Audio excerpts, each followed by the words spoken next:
Hey guys, it's Kelsey from Physical Therapy and Injury Specialists. Today I want to show you another way you can try and balance things out if you're spending extra time sitting. I know Bob has been showing us a great way to stretch out our hamstrings on the back of our legs, but we also want to learn how to stretch our hip flexors on the front of our body. When we're in a seated position all day long, those hip flexors are in a short position. And sometimes they get used to that position when you're in it all the time. So I'm going to show you two different ways that you can stretch those hip flexors. One might work better than the other, and that's totally fine. Just pick the one that's best for you. All right, so the first version of a hip flexor stretch I'm going to show you, you can do while you're standing.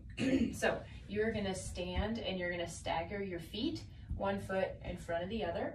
The hip flexor you're stretching is the one with the foot that's back. So in this case, I'm stretching my left hip flexor. On that back foot, you're actually going to turn your toes in so they're pointing towards your front heel, and then you're going to tuck your hips up underneath of you. If you think of your hips like a bucket, you don't want water tipping out of the front of your bucket, so you want to kind of tuck that butt up underneath of you.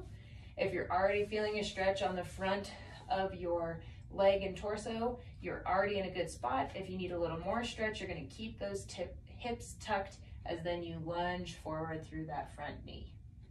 The other way you can stretch your hip flexors is in a kneeling position. So if your knees have a hard time kneeling, the standing option might be a better one for you, but this might be good for those of you who don't quite feel the stretch when you're standing. So you're going to do kind of a kneeling lunge. The leg that's down is the leg we're stretching. We're going to kind of kick our foot out a little bit. Again, we're going to tuck our pelvis. If you're feeling the stretch, great. If you need a little more stretch, again, you can lunge forward. With both of these hip flexor stretches, you want to hold it anywhere from 20 to 30 seconds and do 3 of them, 3 repetitions. You can certainly do it on both sides, and it can be nice to alternate between sides because then one side gets a break while the other side gets a stretch.